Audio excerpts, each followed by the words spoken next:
Hi, this is Dr. Gregory Sadler. I'm a professor of philosophy and the president and founder of an educational consulting company called Reason.io, where we put philosophy into practice. I've studied and taught philosophy for over 20 years, and I find that many people run into difficulties reading classic philosophical texts. Sometimes it's the way things are said or how the text is structured. But the concepts themselves are not always that complicated, and that's where I come in. To help students and lifelong learners, I've been producing longer lecture videos and posting them to YouTube. Many viewers say they find them useful. What you're currently watching is part of a new series of shorter videos, each of them focused on one core concept from an important philosophical text. I hope you find it useful as well. So today the government shut down. Sort of. I mean, the streetlights are still working. That's local government. The mail is still coming. Checks are still being processed. The Army didn't go on furlough. But national parks closed. A lot of employees got sent home on furlough or being asked to work with no pay, with the promise of getting paid later on. Is this a good or bad thing overall? Well, if you're a utilitarian, how would you figure this out? What are the key things that we have to do in order to analyze whether it's a good or bad thing? Lesson. Put all of the politics aside for a moment, whether you like the Democrats or the Republicans, let's just think about overall, is it a good or bad thing to close the government every once in a while? So what would we have to look at? Yeah. How many people are out of job? Okay, so we have to look at people out of job. That's part of the people affected. What else? Yeah. Maybe the programs that got shut down or didn't receive funding, and how it affects people that they would otherwise benefit.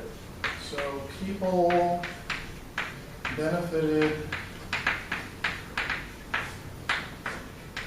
by the programs. Okay, that's another important set of stakeholders, as we call them. What else? Yeah. Also different local economies that depend on national parks and things like that. Okay. So people involved,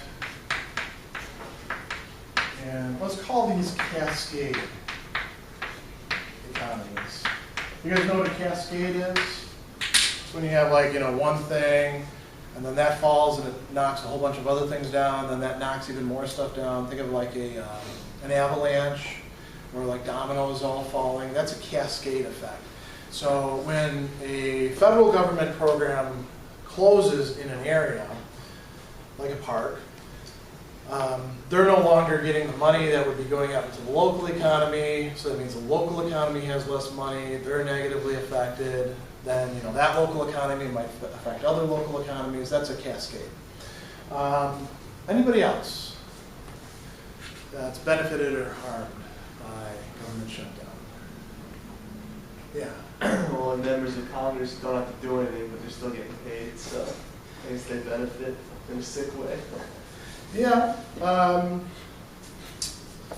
They're more or less just staying the same. They're getting their benefits no matter what. So they're not really changing. When we talk about political benefit, what the parties are getting out of it, because both parties are actually doing a lot of grandstanding right now and consolidating their bases, so they're both getting something effective out of it. Yeah. I would say all of the citizens in general, because they rely on the government for security. Okay. So knowing that the government, say, is shut down, they have to feel now that they're in a vulnerable position as well, or their country and all the people in the country. I suppose, but this shutdown doesn't affect any services that are considered vital. So armed forces are still in place. I wonder if the Center for Disease Control is fully staffed. I imagine it probably has to be. But NASA, just about everybody's gone home for NASA, because we don't actually need a space program to have national security, or to, border traffic agents. Those people are all there. The airport, the TSA people, they're all still there. So it doesn't affect that so much. Does it affect citizens as a whole in any way, positively or negatively? the government is not spending money the way it was just last week, does that change anything? Maybe not immediately. What about taxpayers?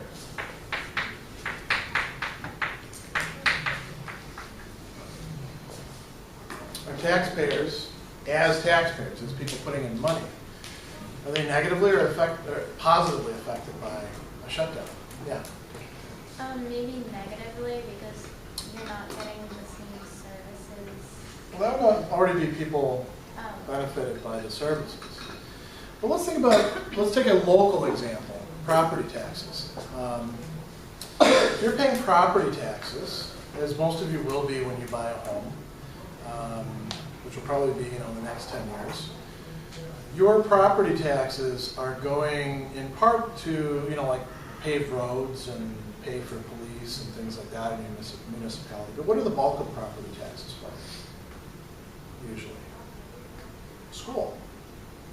What if you don't have any kids in school?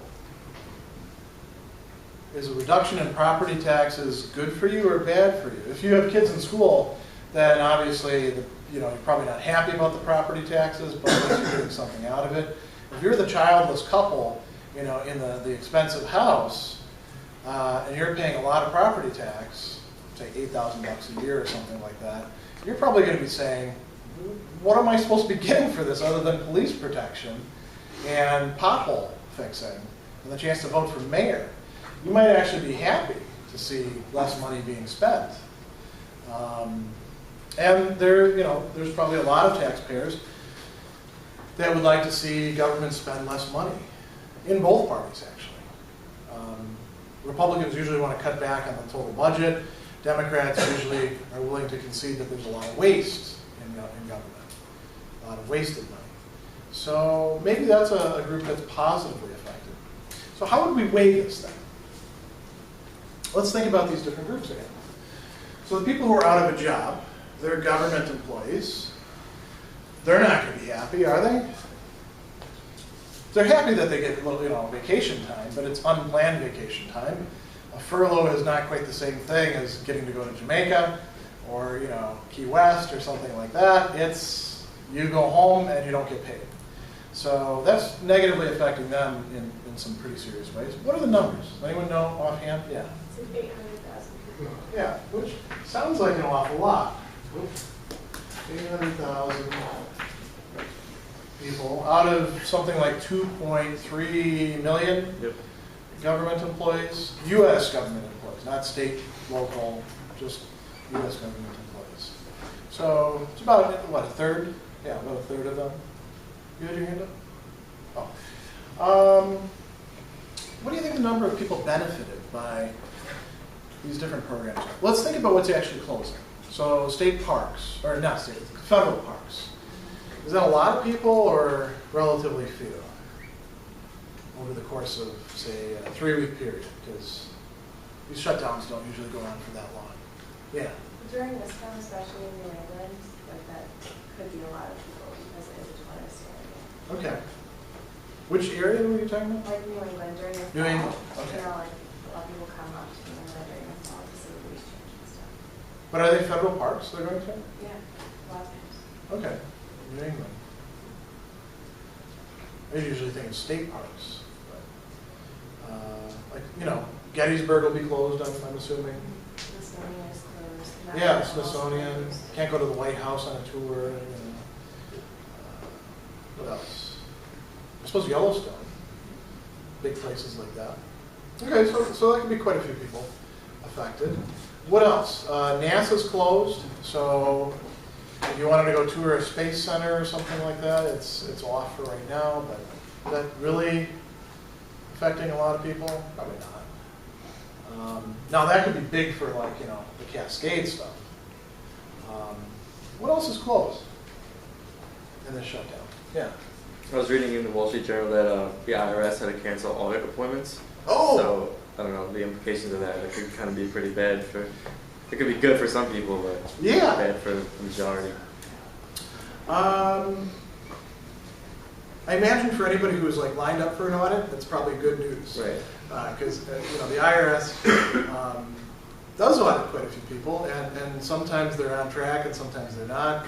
There have been a lot of discussions lately about some improper audits, so maybe that one's a neutral one. So the IRS, what else is closed?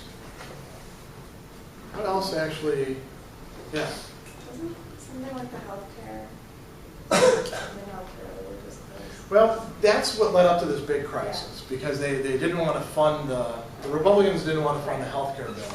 And the Republicans and Democrats right now are terrible at getting along and thinking of the common good. So neither one wants to compromise, and this is a way to like not pay for a massive expansion in government spending.